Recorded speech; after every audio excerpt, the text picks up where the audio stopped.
प्रिय मित्रों, आज संत श्री रैदास जी के जन्म की कथा आपको सुनाते हैं।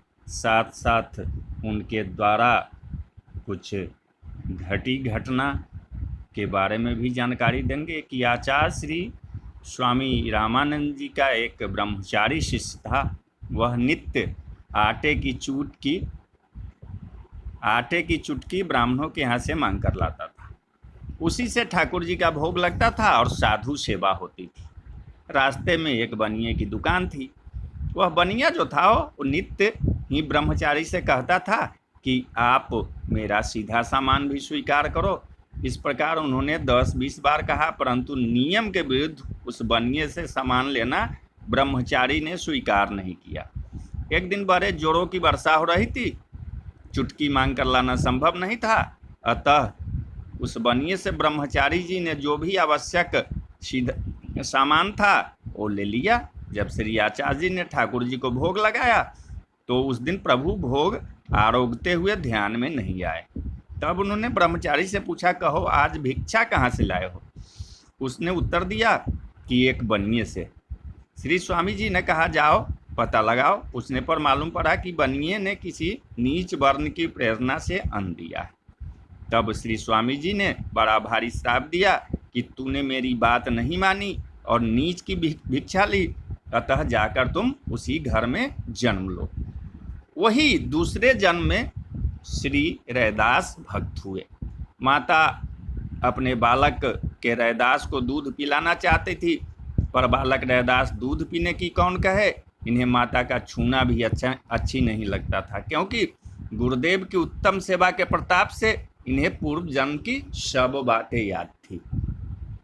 इसी समय श्री स्वामी जी के लिए आकाशवाणी हुई कि आपके साप से आपके शिष्य का जन्म रघु चमार के घर में हुआ है और वह दूध नहीं पी रहा है, उस पर कृपा कीजिए। दयावश श्री स्वामी जी शीघ्र ही स्वयं चलकर वहां आए।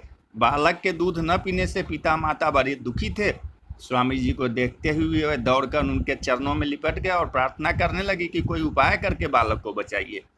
तब स्वामी जी ने बालक को दीक्षा देकर शिष्य बनाया और दूध पीने की आज्ञा दी। बालक के सब पाप दूर हो गए और वह दूध पीने लगा। श्री रैदास जी आचार्य को ईश्वर के समान जान मानकर मन में पछताने लगे कि मैं बिल्कुल ही अज्ञानी और अपराधी था, पर स्वामी जी ने मेरे अपराधों को बुलाकर इतनी कृपा की कि वह स्वयं पधारे। श्री रैदास जी महान संत थे। वे भगवान के भक्तों से बड़ा प्रेम करते थे।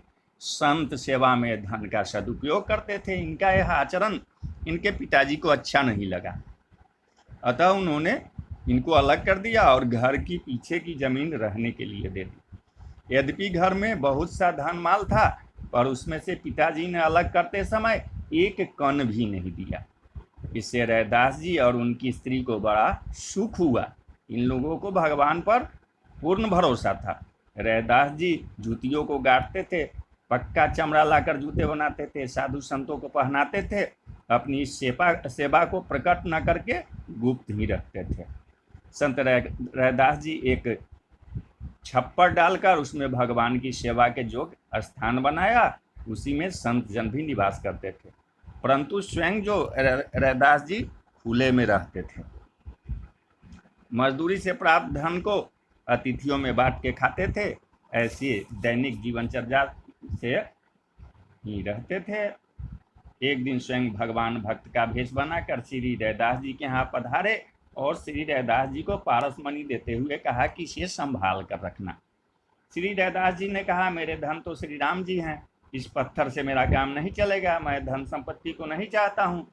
मैं तो यह चाहता हूँ कि संत भगवंत की सेवा में अपने यह शरीर भी न्यौछावर कर दूँ।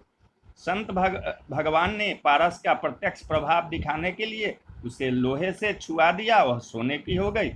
फिर पारस देकर श्री रैदास जी से बोले कि आप कृपा करके इसे रख ले और आवश्यकता पड़ने पर इसे निकाल देना। तब श्री रैदास जी ने कहा, यदि आप नहीं मानते हैं तो इसे ठाकुर जी के छप्पर में रख दो। जब इच्छा होगा आपका तब इसको निकाल के ले जाना।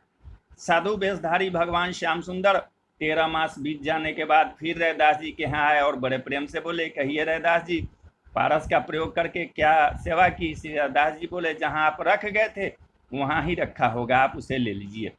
श्री रैदास जी को ऐसी बात सुनकर पारस को लेकर वे चले गए। अब इसके बाद भगवान ने जो नई लीला रची उसे सुनिए। प्रातःकाल जब श्री रैदास जी ठाकुर सेवा करने जाते तो नित्य दिन 5 मोहरे वहाँ गिरी मिलती। बिच्छू की तरह उन्हें चिमटे से पकड़कर रैदास जी उसको नित्य गंगा में डालाते थे।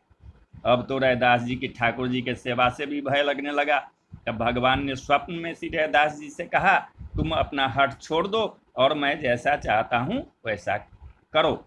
अंत में श्री रैदास जी ने भगवान की बात मान ली। नित्य प्राप्त मुहरों से नई जगह लेकर विशाल संत निवास और भगवान का भव्य मंदिर बनवाया। उसमें दिन रात सेवा और भजन कीर्तन से ऐसा लगता कि श्री भक्ति देवी यहाँ रम गई है। उसी समय उर प्रेरक रघुवंश विभूषण ने ब्राह्मणों के हृदय में प्रेरणा की, रैदास की सेवा का विरोध करो, उसे बंद करा दो। तब बहुत से ब्राह्मणों ने एकत्र होकर राजा के आगे भरी सभा में श्री रैदास जी को गालियां देते हुए पुकार की। उन पर आरोप लगाया कि वे शूद्र होकर भगवान की पूजा करते हैं, यह अन्याय है, इसे रोका जाए, अन्यथा आपका राज्य नष्ट हो जाएगा। तब राजा ने श्री रैदास जी को बुलवाया तथा उनका चमत्कार देखकर न्याय किया और श्री रैदास जी को सेवा का अधिकार प्रदान किया। चित्तौड़ नगर में झाली नाम की एक रानी थी। किसी गुरु से उसने कान में मंत्र नहीं लिया था। वह काशी आई और श्री रैदास जी को सुजस सुनकर दर्शन मात्र से सद्गुरु बुद्धि आने पर उनकी शिष्या हो गई। उसके साथ बहुत से ब्राह्मण थे। यह समाचार सुनते ही द्वेषवश उनके शरीर में आग सी लग गई। वे सब लोगों की भीड़ को लेकर राजा के पास गए और कहे, रैदास को दीक्षा देने का अधिकार नहीं है, उन्होंने अनाधिकार चेष्टा की है, आप न्याय करें। तब राजा ने रैदास जी को बुलवाया और भगवान की मूर्ति को सिंहासन पर विराजमान कराकर कहा कि बुलाने से भगवान जिसके पास चले आएंगे वही उनकी सेवा तथा उनके मंत्र को देने का अधिकारी समझा जाएगा। ब्राह्मणों ने सस्वर वेद पाठ करके भगवान का आह्वान किया, किंतु भगवान उनके पास नहीं गए। इसके पश्चात श्री रैदास जी ने पतित पावन नाम आज प्रकट कीजिए यह पद गाया। तब भगवान श्री रैदास जी की गोदी में आकर विराजमान हो गए। झाली के रानी के बुलाने पर श्री रैदास जी चित्तौड़ को पधारे। रानी ने बड़ा भारी स्वागत किया और बहुत सा धन तथा वस्त्र न्यौछावर किया। साधुओं के विशाल भंडारे हुए। यह सुनकर बहुत से ब्राह्मण भी वहाँ पधारे।